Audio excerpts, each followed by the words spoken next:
penyakit rohani punapa dene penyakit jasmani ingkang muncul saking manah. Dados manah niku saged munculaken penyakit rohani utawa penyakit jasmani. Perbedaanipun niki jenengan perlu ngertos perbedaane penyakit jasmani karo penyakit rohani. Wonten tiga.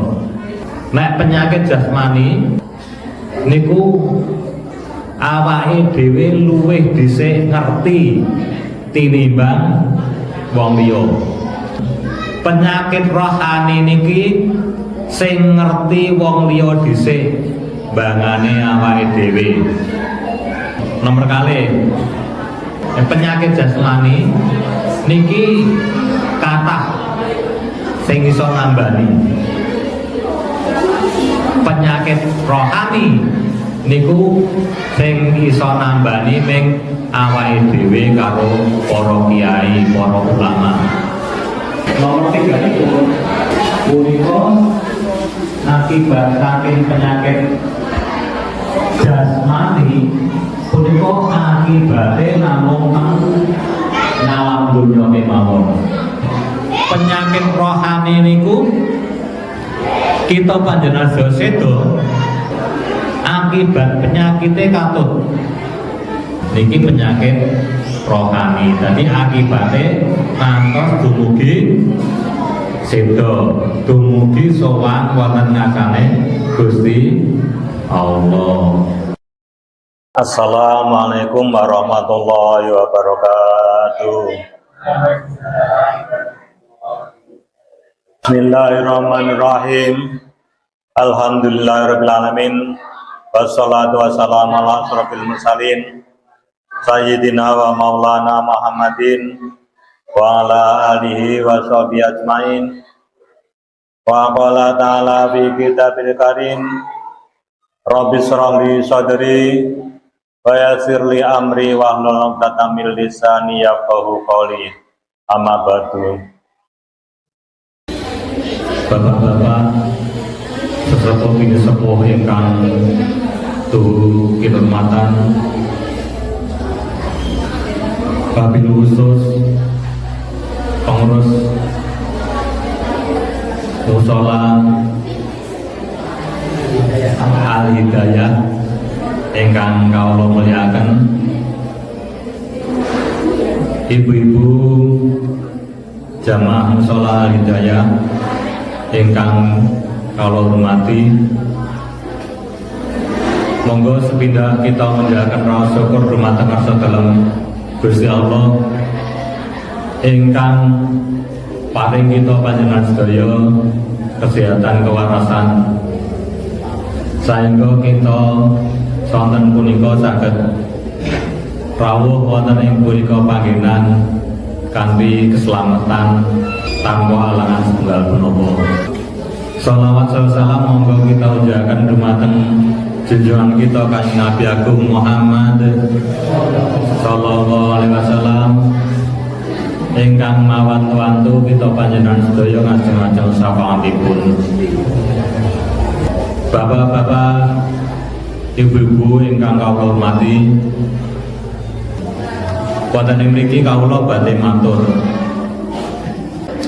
penyakit rohani punapa dene penyakit jasmani ingkang muncul saking manah.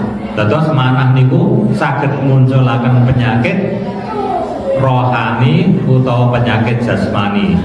Perbedaanipun niki jenengan perlu ngertos perbedaane penyakit jasmani karo penyakit rohani. Wonten tiga. Nek penyakit jasmani niku awake dhewe luwih dhisik ngerti tinimbang wong liya. Cobi bapak-bapak nggih. Bapak-bapak niku nek gadah suku Gringgingen niki sing ngertos tanggane napa awake dhewe rumiyin. Kita piyambak rumiyin. Dadi awake dhewe luwih ngerti dhisik bangane wong liya. Awake dhewe kok duwe darah tinggi Niki ibu-ibu sing ngertos ibu-ibu rumiyin napa tanggane Bu? Nek penyakit kados darah tinggi, ibu-ibu gadah darah tinggi. Niki sing ngertos jenengan riyen napa tanggane jenengan Bu? Awake dhewe. Niki penyakit jasmani. Dadi nek penyakit jasmani niku sing ngerteni dhisik niki awake dhewe. Wong liya niku le ngerti nek diceritani, nek awake dhewe cerita niki. Benten kalih penyakit rohani. Penyakit rohani niki sing ngerti wong liya dhisik bangane awake dhewe. Contone wonten tiyang sombong, gumedhe, utawa takabur, utawa umuk. Sing ngertos ibu-ibu rumiyin napa tanggane Bu?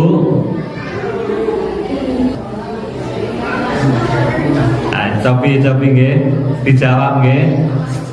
Nek penyakit napa nek wong sombong niki sing ngerti dhisik sing sombong napa sing wong liya? Sing ngerti dhisik niku wong liya. Sing ngerti dhisik nek wong sombong niki sing ngerti dhisik wong liya. Nek sing nglakoni sombong niku malah ora krasa. Wong sing sombong niku ora krasa. Rumangsa awake dhewe luwih pinter, luwih sugih, luwih napa omongane luwih dhuwur-dhuwur. Niki sing nglakoni malah mboten krasa. Ning malah wong liya sing kae omongane kedhuwuren, omongane gedhen, wonge kae sombong. Niku sing ngertos malah wong liya. Lah niku. Penyakit apa? Penyakit rohani. Jadi penyakit rohani sing ngerteni luwih dhisik wong liya. Sing lakoni malah ning ngerti, le krasa nek wis diomongi karo kancane.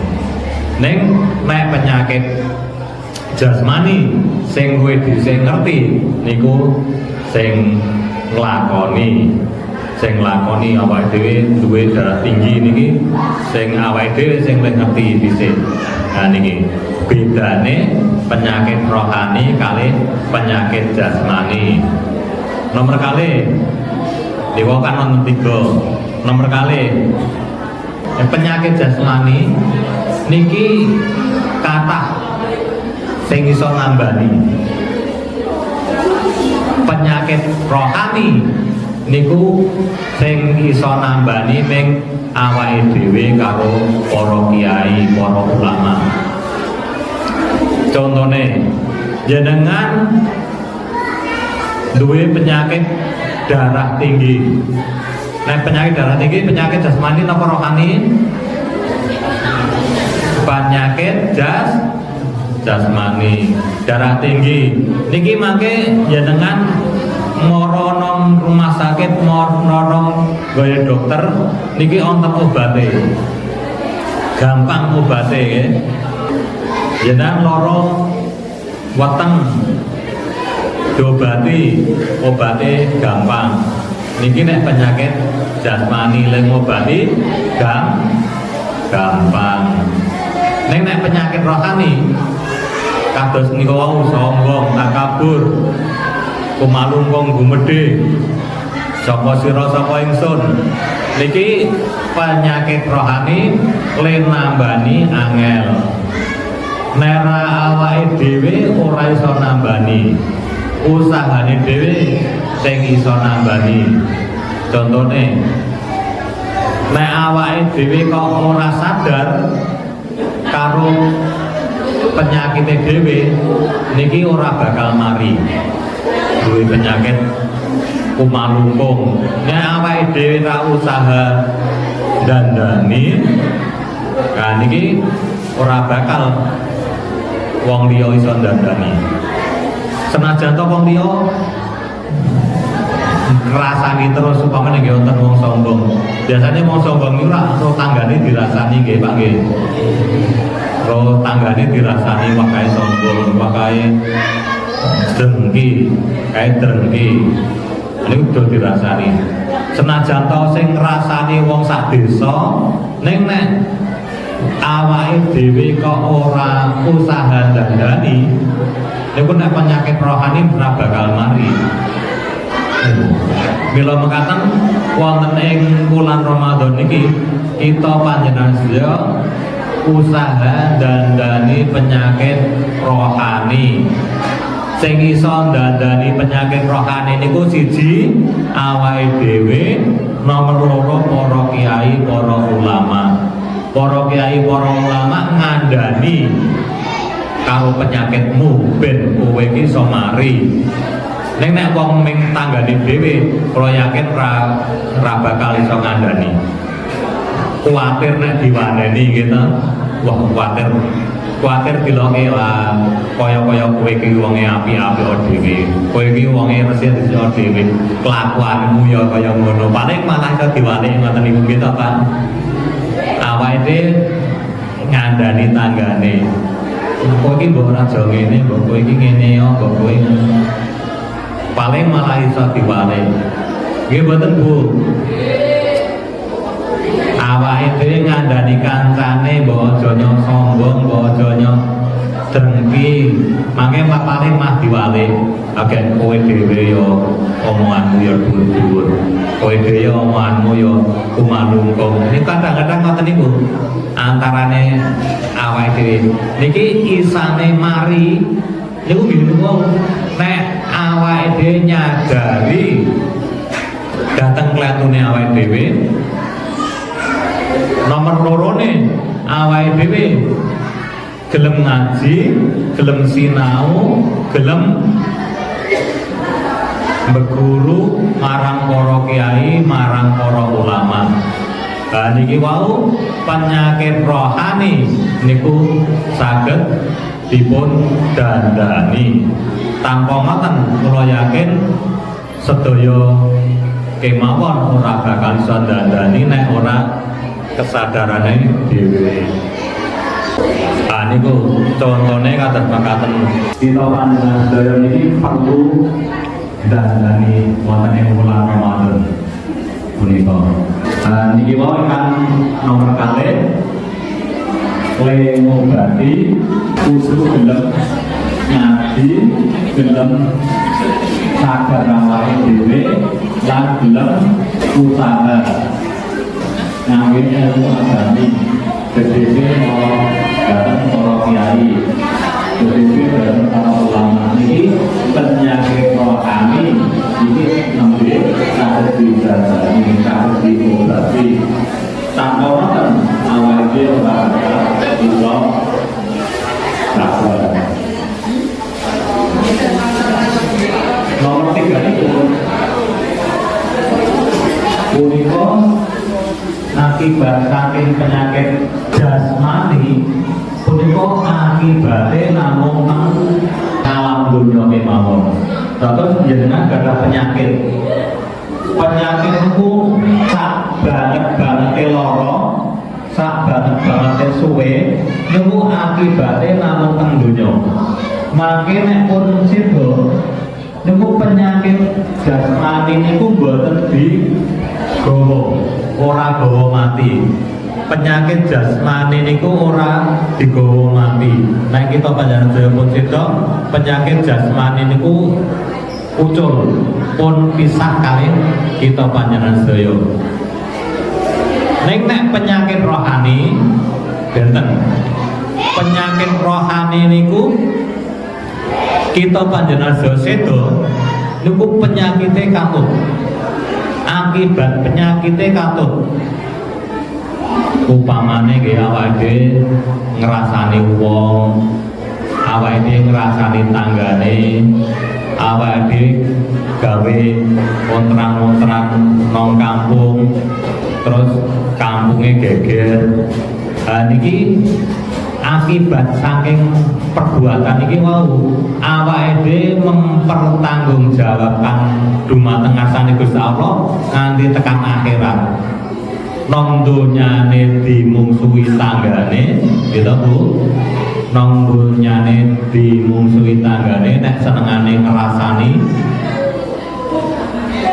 nang akhirate jenengan dihisab tenen gawe loro atine tanggane niki penyakit rohani. Jadi akibate ngantos dumugi sedo dumugi sowan wonten ngarsane Gusti Allah. Bila mekaten monggo sesarengan jadi manah kita panjenengan sedaya.